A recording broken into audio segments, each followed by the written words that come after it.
In fact, when people question, when people participate, when they show their protest or dissent, they are strengthening democracy, they are deepening democracy, and that's how the state needs to deal with that whole thing.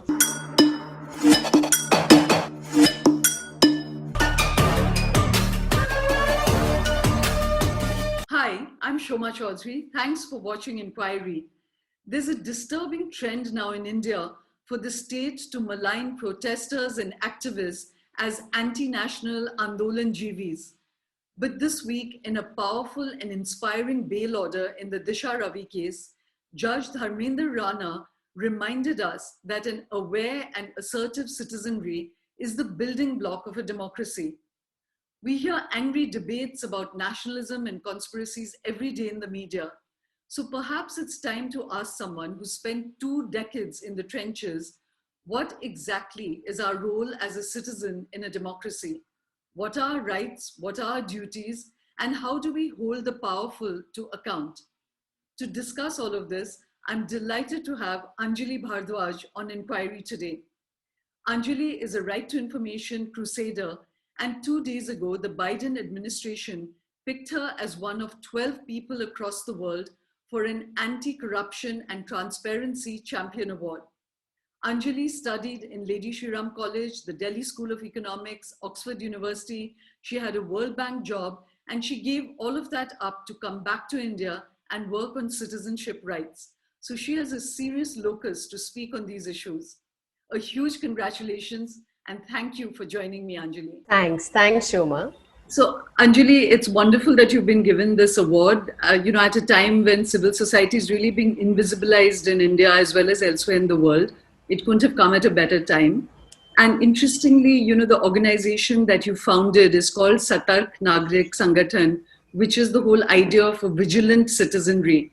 And, recently in the Disha Ravi bail order, the judge spoke again about how important it is to have an assertive citizenry, in a democracy. And that's really where the heart of your work has been.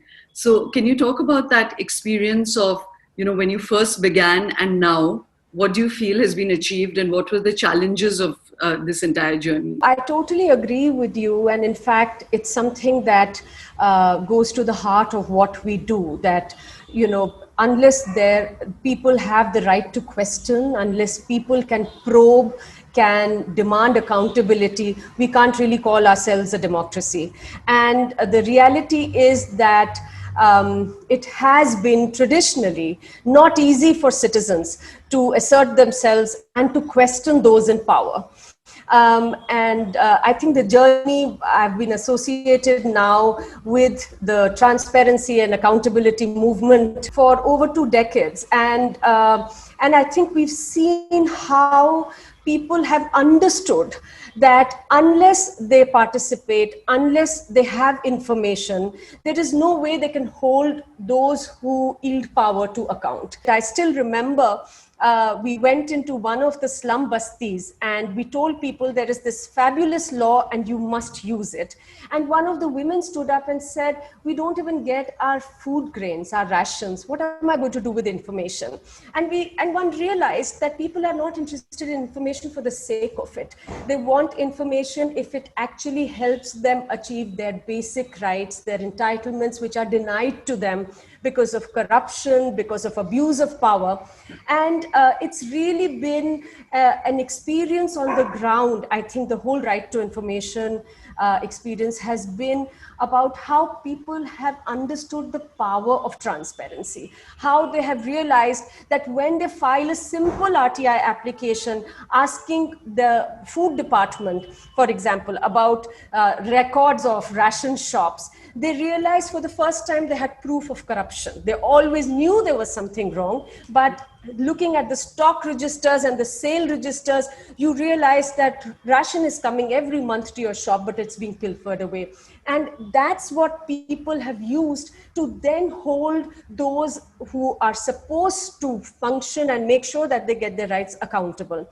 Yeah. And the RTI experience for us at SNS, for many groups across the country who are part of the National Campaign for People's Right to Information, which also I'm part of, has been that people have used it to question the highest authorities about their decisions, the quality of their decisions.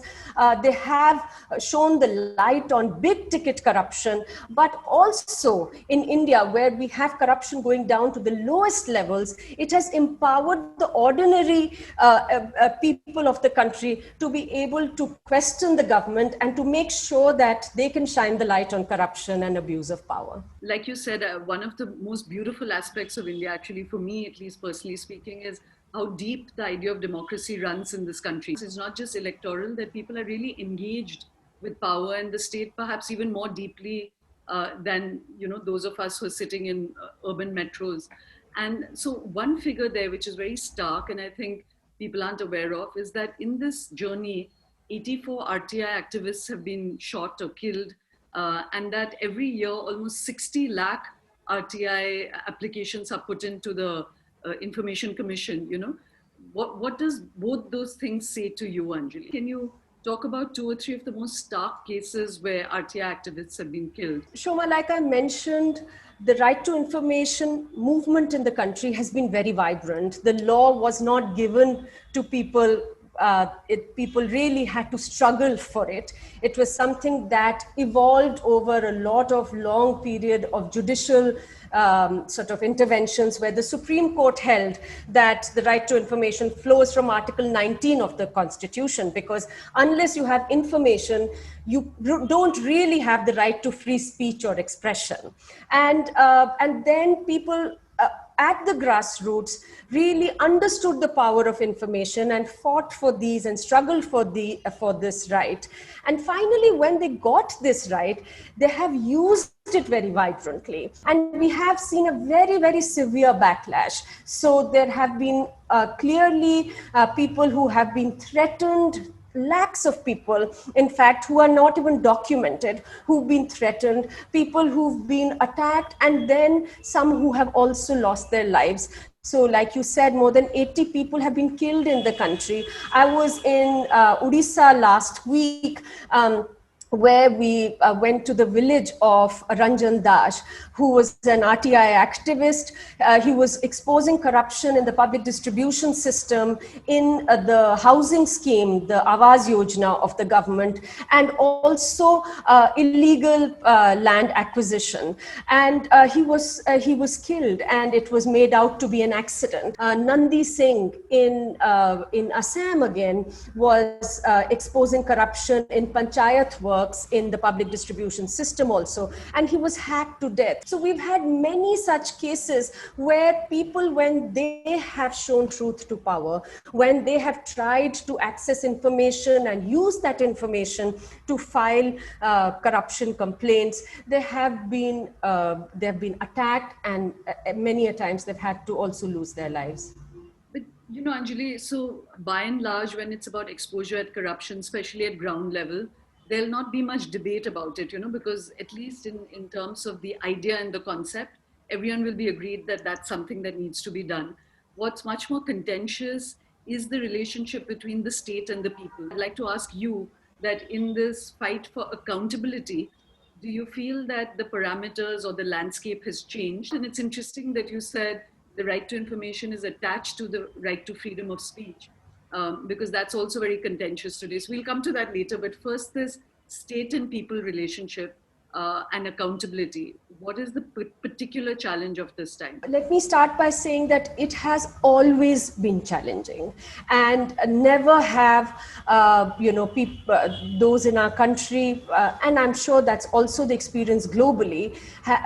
Nobody has ever sort of found it easy questioning the state, because that is really what people are doing. Even when they are exposing corruption or they are exposing abuse of power, they are really challenging power. They're really challenging the state and those who wield power. So it hasn't ever been an easy process.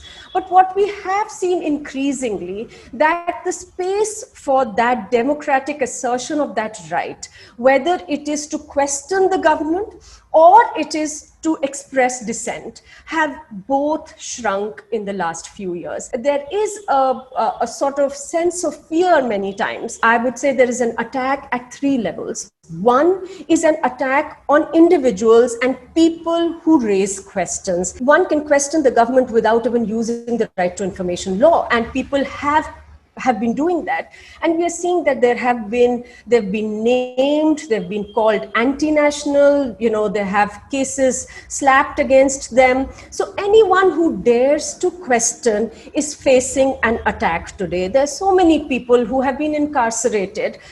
The other attack has been on instruments of demanding transparency and accountability. So whether it is the right to information law, for the first time in 15 years, last year, the law was amended. And the amendments were not something that strengthened people's hands. They actually made the independence of the information commissions, they reduced the independence, and therefore, in a sense, was an attack on people's right to information. So laws like the RTI have been amended, those instruments are being blunted, and laws like the Whistleblowers Protection Act, that's another law which came after a long struggle. When Satyendra Dubey had shown the light on corruption in the National Highways project nearly 20 years ago, he had been killed, he had been murdered, we all know that. And after that, there was a long struggle for passing a whistleblowers protection law in the country, and many RTI users were involved in that. And finally, in 2014, the law was passed. Till date, the law has not been operationalized. The third thing that is under attack is all institutions of accountability and oversight. So whether we look at the Lokpal, for 5 years after the Lokpal was passed, not a single Lokpal was appointed. Now this government, the current government, came to power in 2014 on the plank of anti-corruption. In fact, during the Lokpal, campaign, they were very much at the forefront demanding that the Lokpal be passed. And therefore, it was extremely concerning and curious that the government then, when the BJP formed the government, no Lokpal was appointed for over 5 years. The matter had to be agitated in the Supreme Court. There was a contempt case also filed in the court, because when the court said appoint the Lokpal, they didn't do it. And finally, when the Lokpal was appointed, it was done in a manner and by a selection committee, which really raised questions about the independence of those who were selected. You look at information commissions,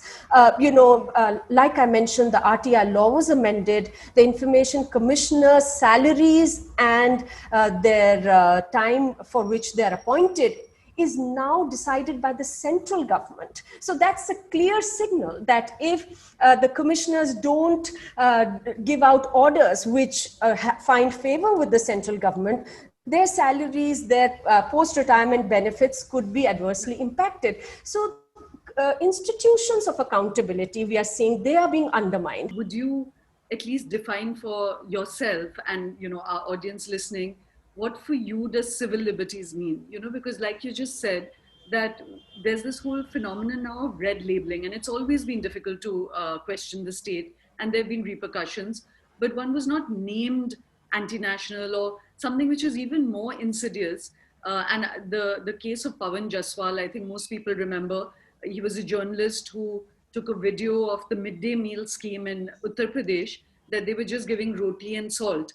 And an FIR was filed on him by the police, and so obviously by the state, for maligning the image of the state, Now that is a real catch-22. What would your response to this labeling be? Well, Shoma, I think, if we talk about civil liberties and we talk about democratic rights, a fundamental democratic right is the right to speak out, is the right to express yourself, as long as it is not violent in whatever way you deem fit.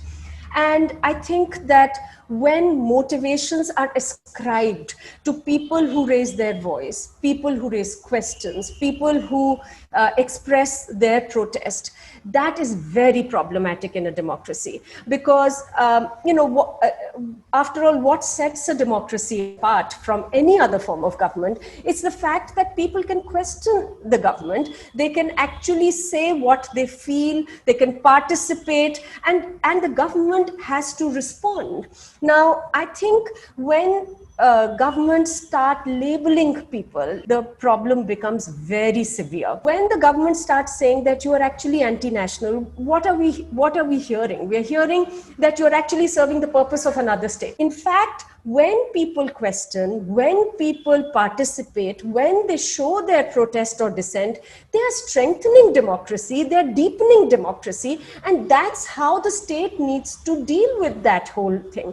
We are seeing increasingly that, whether it is the CAA protest, or it is the farmers' protest, or it is the protest against amendments to the RTI Act, any form of protest is seen in an adversarial manner. Every form of protest is sought to be discredited. It's sought to be labeled. And that is, I think, hugely problematic in a democracy, because then we are actually discouraging citizens from performing the role that they are supposed to. So while we talk about the framework of rights, it's also my fundamental duty as a citizen in a democracy to speak out when I see that there is injustice, when there is a violation of democratic rights of people or myself.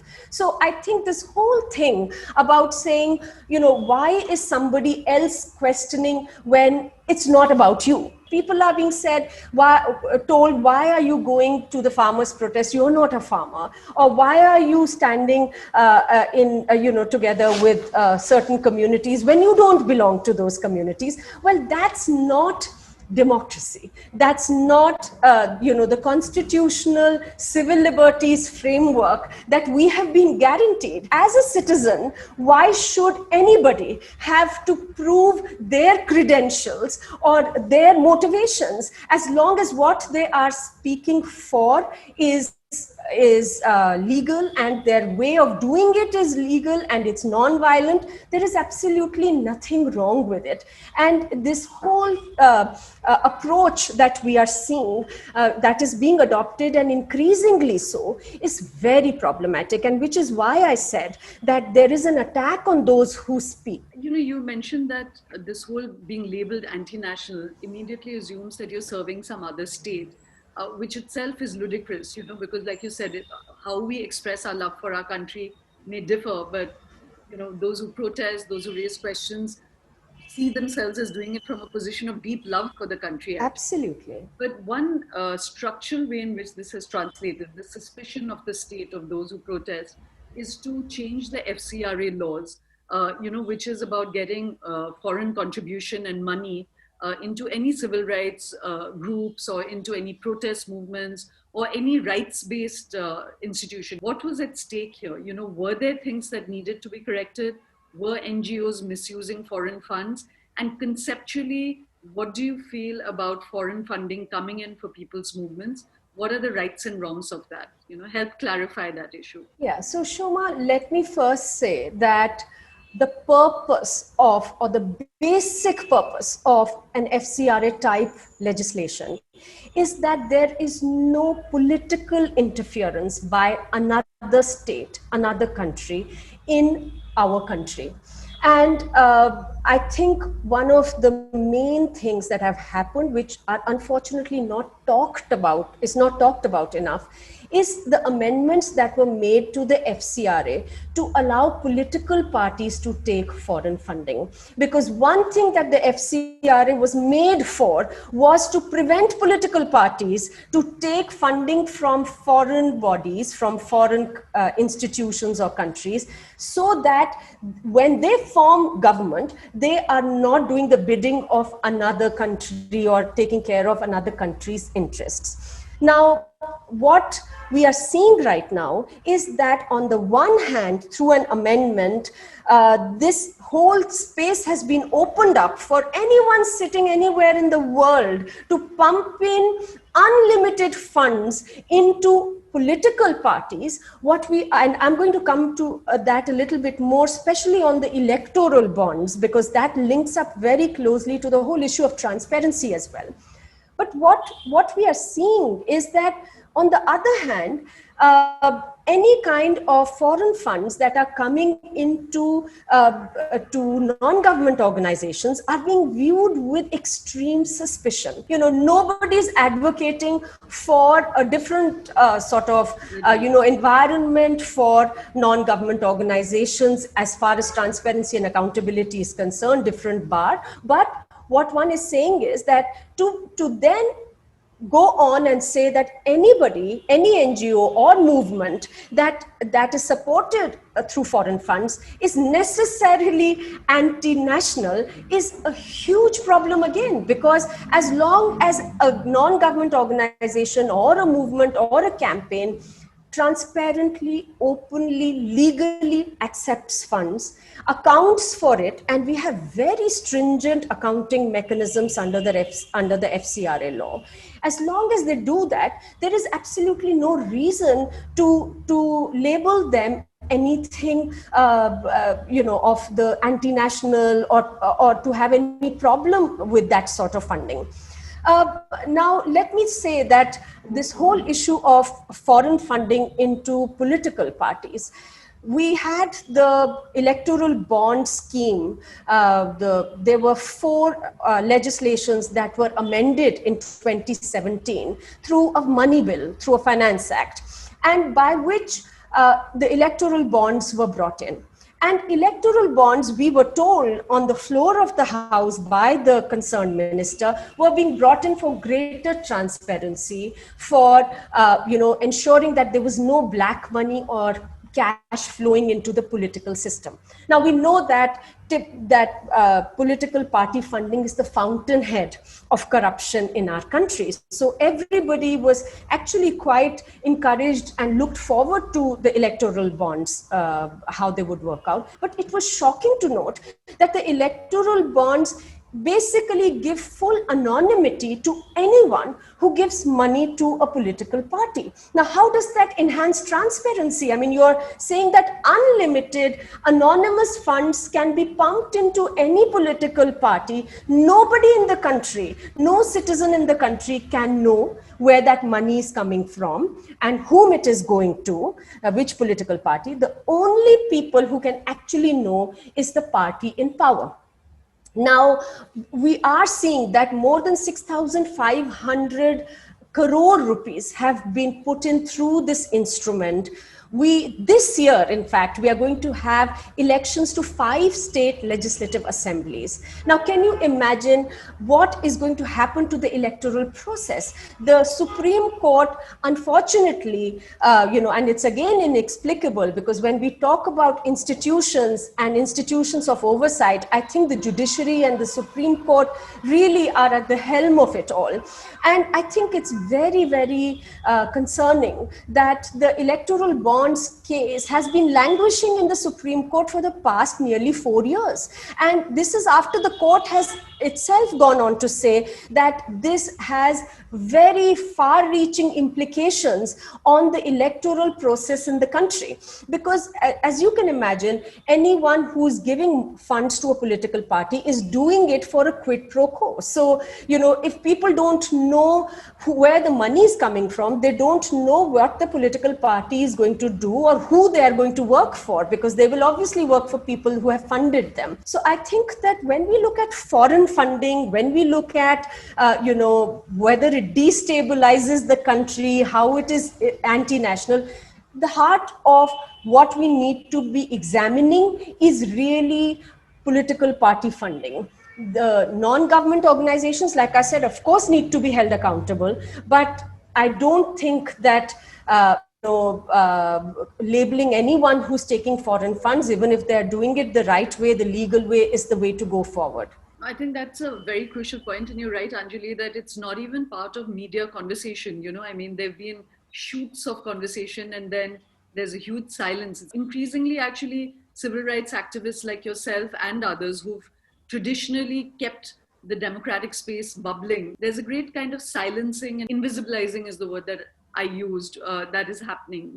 But I just want to focus on the sort of antipathy and antagonism towards civil rights activists and people's movements has become quite widespread now. It's not just within government. You often hear ordinary people also speaking very disparagingly about activists. It's almost become a bad word. So I wanted you to clarify that a little more in the thought process, that people feel that if foreign funding is coming in, it is really to destabilize, that protests destabilize a country. You're highlighting issues, you're aggravating issues which people would not have acted upon if activists don't go and meddle there. That's the overall feeling. So can you disaggregate that a little bit and make clear how people should think about that, and how would you respond to that criticism? There are two or three things that I'll broadly like to mention here, Shoma. One, of course, is that, how the media also is functioning, and how, certain actions, activities are projected, or they are labeled without giving it too much thought. And I think that also shapes opinion to a very large extent. Now, the reality is that as we often say, that India is a country that has been born out of an Andolan. If there hadn't been the freedom movement, the struggle, there hadn't been people who had been activists, who had actually raised issues, protested, we wouldn't have the free republic that we sort of are part of today. What we are really looking at is a situation where it is sought to be projected that anyone who's speaking against the government is actually speaking against the country. And that is a very problematic notion. And in fact, the Disha Ravi judgment that you started by mentioning, I think it really sort of has hit the nail on the head, and it couldn't have again come at a better time, because it also recaptures all the previous pronouncements of the judiciary, including the Supreme Court, where they have made this very clear distinction that as a citizen, as a person residing in a country, I can speak against my government's policies, against my government's actions, the laws that are passed, without it meaning that I am against my country. One thing is when we celebrate those who question, who file RTI applications. There's 60 lakh people, 6 million people in the country every year who exercise their right to information. But it's something that India celebrated for globally. But it's really very depressing when a minister of state stands up and, in response to a question regarding extrajudicial killings, and this happened near Bhopal, and, a minister of state in the current government said that there is a problem with the culture of questioning, and that people should allow the government and trust the government and let the government do what it wants, because the government is actually doing everything for the welfare of the people. Now, that thought process, I think, is is somewhere at the center of the problem that we are seeing. And then when the Prime Minister stands on the floor of the House and talks about Andolan Jivis being problematic and being parasites, I think that really sets a whole discourse. That narrative, I think, is very damning for our democracy, because those who are protesting are often doing it, giving it, taking a lot of risk. They are understanding that they could be, incarcerated. They understand that there could be fake charges against them. They're still coming out to protest against something that they are perceiving as unjust, they are perceiving as unconstitutional, or they are perceiving as anti-people, and they're doing that. So then to be called parasites for doing that, and that being given a lot of so-called hava, or a lot of visibility, even in the media, then that sets a whole narrative in the country, which I think is very unfortunate. I often say that, it's a free market of ideas. And so if we are constantly looking for foreign direct investment, into large projects, there are others who believe in a different vision of the world, which might be um, clean energy, clean air, people's based, people's rights, community based. And if money comes to back that, it's really a marketplace of ideas. It's a war of ideas. The point is there evidence or not? So in that, Anjali, I'd like to pose a different question, which is that recently the government reacted very badly to a series of accounts which included journalists and ordinary citizens tweeting about a hashtag during the farmer protest, which said that PM Modi plans a farmer genocide, and asked Twitter to take down those accounts.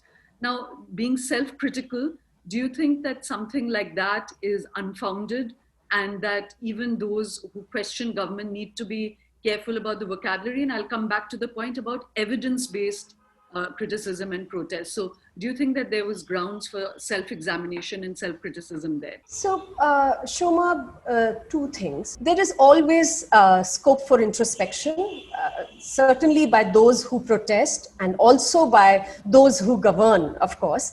And one could find certain hashtags, certain things that are said to be distasteful or avoidable. But the question really is that, are they illegal? And I think that is where evidence becomes important. So when one talks about motivation, Shoma, one is talking about a very different situation where somebody is exercising their legal right to protest and doing it within the legal framework, doing it totally, non-violently. And then it starts by ascribing motives, by saying that you're here, so are you funded by a foreign organization? Are you here because you essentially are anti-national, or you hate the current government, and so on? So there's the whole issue of motivation there, which I believe is not the way to go in a democracy, and that is what I had said. But when it comes to state action, there is absolutely no question of anything except examining evidence and looking at whether it falls outside the four corners of the law or it doesn't. So, I mean, yes, the hashtag that you mentioned, it might be said that, this is excessive, and, I might not want to use that hashtag. You might not want to use it. We might even say that, I don't like it. I have the right to say that in a democracy. But is it illegal to do that? Is it okay to take legal action? Is it all right for the police to reach people to sort of say that, they are trying to spread disaffection? Is it okay then for cases to be filed of either sedition or under terror laws, the UAPA law?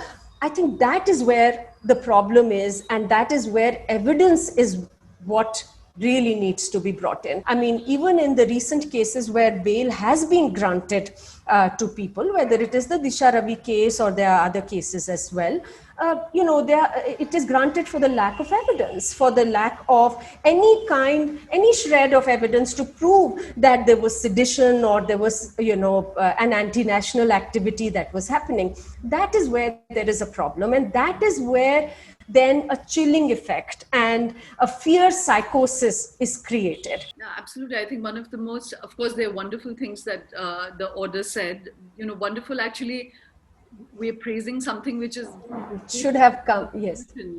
But at a time like this, it's good when one re-articulates it and it comes from the seat of arbitration, which is the court. But I think he also made a very important point about this kind of creating, aura around people, that even when the media kept saying this is a pro-Khalistani, intervention, I kept saying, where's the evidence? Where's the evidence that any of the farmers on the ground know about Mo Dhaliwal, or that, that's what's really instigated this protest? And even in Disha Ravi's case, the judge was very clear in saying that merely associating with someone with dubious credentials does not make you dubious. The point is, are you going to do something dubious? Are you participating in, as you said, any illegal activity? And it's super important to emphasize that.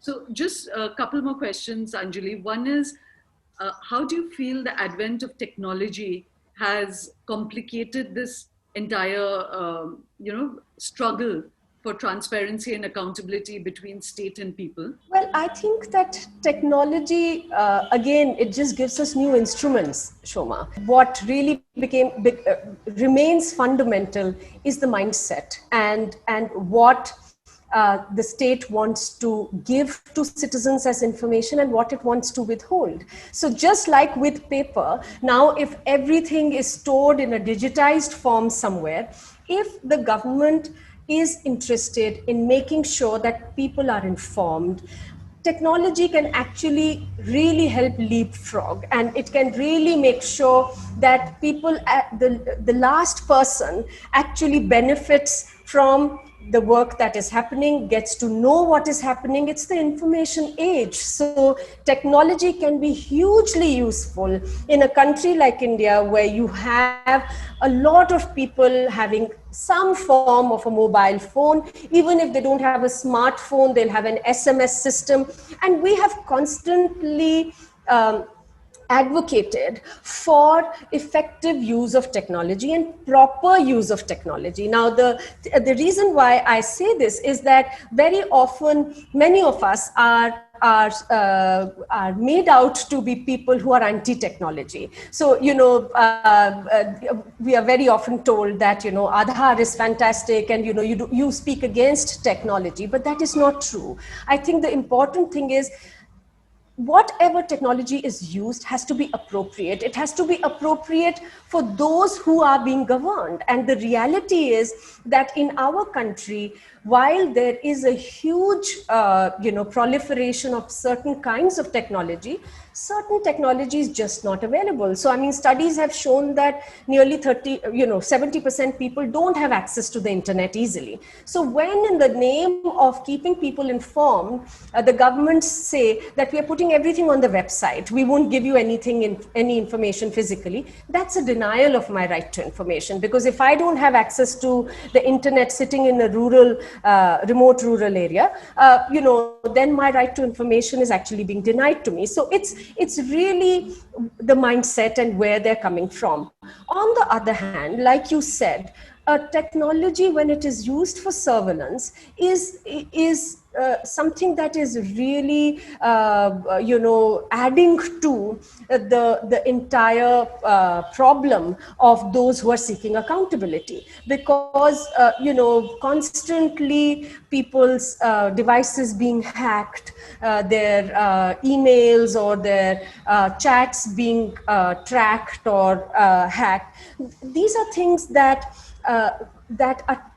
are illegal, and if there has to be any kind of tapping, we have laws which require the government to actually follow a certain process, and only after that some of that can also happen. So I think the important thing is that how is technology used? What would be perverse is if, when it comes to giving information, technology is used to hide information. And when it comes to allowing people the use of technology to protest, to go out and express themselves, which is again their fundamental right, at that time technology is used to sort of, create all sorts of problems. Just to end on, having been part of this process for 20 years, do you feel particularly dark about the time in India now, or what do you hold on to as hope? Shoma, I think that yes, the going is tough right now, and we've discussed very extensively what is happening. But I really think that when all else fails, what the people have shown is that you can subvert institutions, you can subvert laws, but you can't take away people's voices. And what we are seeing is young people understanding that, people across the country, even when they are being labeled, even when they are being targeted, you see them coming up time and again. And we are talking about times being dark, and we are talking about a crackdown on dissent, and yet just look at the last year and a half. I mean, last winter we had a vibrant anti-CAA protest which involved people across the country, and so many people coming out and saying that we don't think that this is a right legislation and system. And now within 1 year we have the farm laws, where again without worrying about the consequences, about being labeled, about the cold in Delhi that we've seen, we have people coming to this, taking to the streets, sitting on the Delhi borders for so many months now. And I think that can't fail to give hope to anyone, and certainly energizes me tremendously and gives me a lot of hope. In fact, I just wanted to recall a young girl in Jamia who was crying, and a media person asked her what her name was and whether she was Muslim. And it was such a moving moment, because she cried and she said, "I'm not a Muslim, but I'm here because my friends are under assault, and it's my right to stand by them, and it's my right to ensure that they have the same, rights." And she was someone from Ranchi, but she was standing there so fiercely for the rights of others, and like you said, that's the heart of what democracy is, that we stand not only for our own rights, but the rights of others. And Shoma, if there's one thing that the Right to Information movement has taught us, is exactly that spirit. When people go with their RTI applications and they're told, this doesn't involve you, this is about the larger system. Why are you meddling? That sense of ownership of the republic, where people think, why this concerns me, and even if it is not specifically about me, why should I not know? And that's really the fundamental principle behind the right to information as well, that all of us can ask for any information. We don't have to show our interest in seeking that information or the reason why we are asking for it. As long as it's not exempt, I can have it because it concerns me as a citizen. And I think the final thing that I would like to say that gives me hope is that despite everything, despite attacks, despite people being killed, 60 lakh people still go and file RTI applications in our country and question the government. And 60 lakh people, not of any one profession or class or background, but people across, cutting across different sections, the marginalized, the poor, the working class, the lawyers, academics, everyone. And I think that they are not stopping. And that really, to me, is the measure of the will of the people. And I think that that will prevail. Thank you very, very much, Anjali. And congratulations again, and a lot of power to you. Thank you so much. Thank you. Thanks, Shoma.